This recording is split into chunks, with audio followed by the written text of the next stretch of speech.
Hello everyone, आपका अपने YouTube channel story and knowledge में आपका स्वागत है। मैं काजल आज आपके लिए लाई हूँ एक नई कहानी, शहीद बकरी। जब हरे भरे पहाड़ पर बकरियाँ घास चरने जाती तो रोज़ दूसरे तीसरे दिन एक न एक बकरी कम हो जाती। भेड़िए की चालाकी से तंग आकर चरवाहे ने वहाँ बकरियाँ चराना बंद कर दिया और बकरियों ने भी मौत से बचने के लिए बाड़े में कैद रहकर चुगाली करते रहना ही श्रेष्ठ समझा। लेकिन न जाने क्यों एक युवा नई बकरी को यह पसंद नहीं आई। अत्याचारी से वो कब तक प्राणों की रक्षा की जा सकेगी। वह पहाड़ से उतरकर किसी रोज बाड़े में भी कूद सकता है। शिकारी के भय से मूर्ख शुतुरमुर्ग रेत में गर्दन छुपा लेता है, तब क्या शिकारी उसे बख्श देता है। इन्हीं विचारों से ओतप्रोत व हसरत भरी नज़रों से पर्वत की ओर देखती रहती।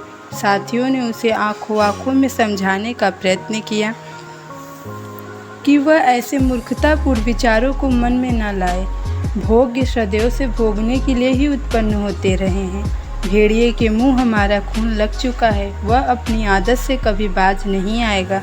लेकिन नई युवा बकरी तो भेड़िए के मुंह से लगे खून को ही देखना चाहती थी। वह किस तरह झपटता है, वह करतब देखने की उसकी लालसा बलवती हो गई। आखिर एक रोज़ मौका पाकर बाड़े से वह निकल भागी और पर्वत पर चढ़कर स्वच्छंद विचरती कूदती फादती दिन भर पहाड़ पर चढ़ती रही। भेड़ियों को देखने की उत्सुकता भी बनी रही, परंतु उसके दर्शन न हुए। जब वह नीचे उतरने लगी तो रास्ते में दबे पांव भेड़िया आता हुआ दिखाई दिया। उसकी रक्त रंजिश आंखें, लपलपाती जीभ और आक्रमणकारी चाल से वह सब कुछ समझ गई।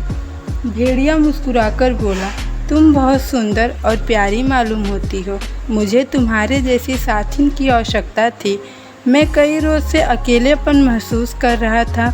आओ तनिक साथ साथ पर्वतराज की सैर करें। बकरी के पास भेड़िए की बकवास सुनने का समय न था। उसने तनिक पीछे हटकर इतने जोर से टक्कर मारी कि असावधान भेड़िया संभल न सका। यदि बीच का भारी पत्थर उसे सहारा न देता तो आधे मुंह नीचे गार में गिर गया होता।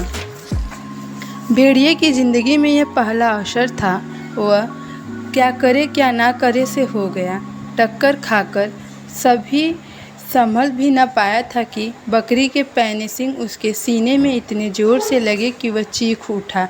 छत विच्छत सीने से लहू की बहती धार देख ही भेड़िए के पांव उखड़ गए, मगर एक निरीह बकरी के आगे भाग खड़ा होना उसे कुछ जचा नहीं। वह भी साहस बटोर कर पूरे वेग से झपटा। बकरी तो पहले से ही सावधान थी। वह कतराकर एक और हट गई और भेड़िए के सिर वृक्ष से टकराकर लहूलुहान हो गया। लहू को देखकर अब उसके लहू में भी उबाल आ गया।